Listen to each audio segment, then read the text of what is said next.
سورة الجن اصل مقصد پا دی کی داری چی اے مشرکانو اے دی قرآن منکرو اگوری پیریانو خبرو منلا پیریانو هم دا خبرو منلا چی دا پیغمبر رشتینه او تاسو یې نه منی او تاسو یقین نه کوئ.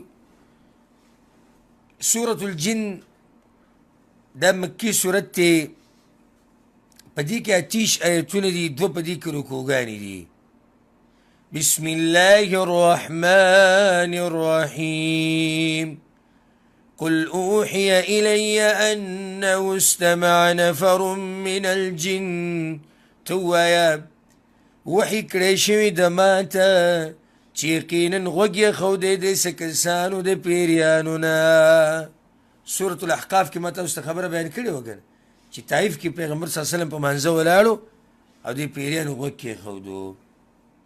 سبحان الله د قرآن په هغوی باندې اثر وکړو. فقالو نو وی هغوی انا سمعنا قرآنا عجبا یقینا من اوریدلی دی قرآن ډیر ناشنا یهدی الى الرشد هدایت کی کامیابی تا فآمنا به نو ایمان روڑو من پاگی باندی داری که با قرآن ایمان روڑو ولن نشرک بربنا احدا او هیچ رب رخدار نجوڑو منگا دخپل رب سرائی سوک وأنه تعالى جد ربنا او یقینا اوچت شان در رب زمنگا ما اتخذ صاحبة ولا ولدا نیدینی ولی خزاون بچه دومره زیر اثر کو بپیریانو باندې. وأنه كان يقول سفيهنا على الله شططا او یقینا ویلبا بیوقوف زمنگنا پا اللہ باندی دا حد نزیات خبرا چی چا با شرک کو غیر اللہ بندگی وی کولا وی دا بیوقوف خلقو پا منکی سادگانو گورا وَأَنَّا ظَنَنَّا او یقینا منگا گمان کو أَلَّا تَقُولَ الْإِنسُ وَالْجِنُّ چی حس کلب نوی انسانان او پیریان علی اللہ کذبا پا اللہ باندی دروگ. مو خو دا د سره منله نه چې لا په انسانانو او پیریانو کې به دومره څوک جرأت مني چې په الله باندې به دروغ وایي. وأنه كان رجال من الإنس او یقینا و سړي د انسانانو نه يعوذون برجال من الجن پناهی به طلب کوله په سړو د پیریانو فزادوهم رهقا نو زیات کړه غوی لره سرکشي. بعضو انسانانو با پیریانو نه پناهی غوښته نو دی پیریانو دا وی د دغو د لاسه په دی پیریانو کې سرکشي راغلی وه چې وګوره د انسانان یعنې زمونږ بندګي کوي دوی موږ هم د الله سره شریک کړي نو ځکه په دې پیریانو کې وی سرکشي راغلی وه. وأنهم ظنوا كما ظننتم او یقینا دوی ګمان کو لکه څنګه چې ګمان کوئ تاسو أن لن يبعث الله أحدا چې هیڅ چرې به راونه لیږي الله هیڅوک. یعنې دې انسانانو هم داسې ګمان کو ستاسو په شانې پیریانو چې الله به څوک پیغمبر نه رالیږي. وأنا لمسنا السماء فوجدناها او یقینا من مسکو اسمان نو من امندو هغه ملئت حرسا شدیدا وشهبا چې ډک شوی او د چوکیدارانو سختو او شغلونه. مخکې موږ حدیث ایتونه تیر شو ډېر چې په هغې کې دا خبره موږ واضحه کړه چې کله پیغمبر صلی الله علیه وسلم له الله نبوت ورکو نو د دې اسمان چوکیداري بیا ډېره تیزه شروع شوه. ملایک به ولاړو چې کم پیری شیطان به راتلو د خبرې اورېدو دپاره نو هغوی به په شغلو باندې ویشتو په دې ستورو باندې به یې ویشتو. دوی هم دقه خبره وکړه. وأنا كنا نقعد منها مقاعد للسمع او یقینا من به کېناستو د هغې نه په ځایونو د کېناستو دپاره د غوږ ایښودو. فمن يستمع الآن يجد له شهابا رصدا نو څوک چې غوږ ږدي اوس وبه مومي د ځان دپاره شغله تیاره اوس څوک غوږ نشي ایښودی. او دا خبره به دوی کولی چې یاره ګوره سی چل دی چې د اسمان دومره مضبوطه چوکیداری ده. وأنا لا ندري أشر أريد بمن في الأرض او یقینا نپویدو منگا چی آیا د شر اراده شوی د پاغه چا چې بزمکه کی دی ام اراد بهم ربهم رشدا یا اراده کړی د په دوی باندې رب د دوی د هدایت منګ ته دا پته نه وي. وأنا منا الصالحون ومنا دون ذلك او یقینا باز زمنګ نه نیکان دي او باز زمنګ نه سیوا دي د دینا. كنا طرائق قددا ومنګ جماعتنا مختلف لاروالا. په دې پیریانو کې قسمه قسم ډلې دي او اوس په کوم ډلې شتي؟ مسلمانان، کافران، یهودیان، هندوان، سیکان دا ټول پکې دي. او بیا چې به کوم مسلمانان دي په هغو کې هم دغه شان فرقې شتي. لکه څنګه چې دا مذهبونه د انسانانو جوړ کړي دي او دا فرقې او ځان یې تقسیم کړی په دې ډلو کې، نو دغه شان دوی کې هم شتي. وأنا ظننا أن لن نعجز الله في الأرض او یقینا من ګمان کړو چې هیڅ چیرې به عاجز نه کړو موږ الله لره په ځمکه کې. ولن نعجزه هربا او هیڅ چیرې به عاجز نه کړو هغه لره په تښتېدو سره. موږ ته پته و چې موږ د الله نه نشو تښتېدی. وأنا لما سمعنا الهدى آمنا به او یقینا من واوریدو هدایت نو ایمان راوړو من په هغه باندې. فمن یؤمن بربه نو څوک چې ایمان راوړي په خپل رب باندې فلا یخاف بخسا ولا رهقا نو نه به یریږي د کموالي د نیکو نه او نه د زیاتي نه.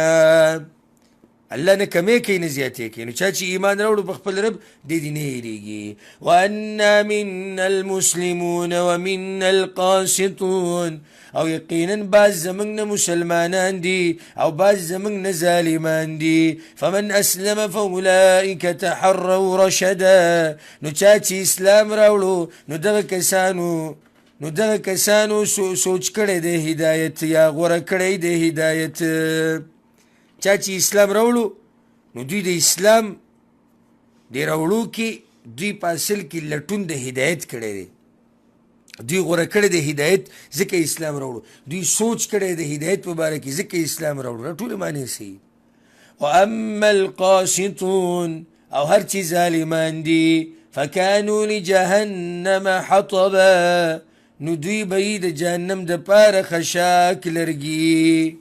دا اوس د الله خبره ده، دا بله د وحي کړې ده. وأن لو استقاموا على الطريقة او کچرته دوی روان وې په نیغه لاره باندې، دا وحي پیغمبر ته شوي ده. کچرته دوی په نیغه لاره روان وې لاسقیناهم ماء غدقا نو خامخا څکولی به وې موږ په دوی باندې اوبه ډېرې بارانونه به راورولې. یعنې کوم کسان چې په نیغه لار رواني او د الله د پیغمبر تابعداري کوي الله پې بارانونه راوروي. لنفتنهم فيه د دې دپاره چې ازمیښ وکړو په دوی باندې په دې اوبو کې. د اوبه هم د الله امتحان دی، ازمیښ دی چې څوک شکر ادا کوي او څوک نه. ومن يعرض عن ذکر ربه او چا چې مخ واړو د ذکر د رب خپل نه یسلکه عذابا صعدا داخل بکی دل را عذاب سختا. وأن المساجد لله او یقینا جماعتنا ټول د الله دي. فلا تدعوا مع الله احدا نو مرا بلی د الله سره هیڅوک. وأنه لما قام عبد الله او یقینا هر کله چې ودرېدو بنده د الله یدعو را بلو یغه منځ کو. دا د پیغمبر صلی الله علیه وسلم حال بیاني. کله چې پیغمبر ودرېدو منځ کو خپل رب را بلو. پیریان چې رالو که نه د دې پیریانو د قرآن داسې خوښ شو او دومره پرې ناشنا ولګېدو. الله وایي کادو یکونون علیه لبدا نږدې وو دا پیریان چې شي په هغه باندې راپڼ ټول پرې راپڼ شي. دا قرآن وله دومره خوند ورکړی دومره پرې اثر کړی. الله وی ګوره نو دې قرآن په پیریانو باندې اثر وکړو په تاسو باندې اثر ونه.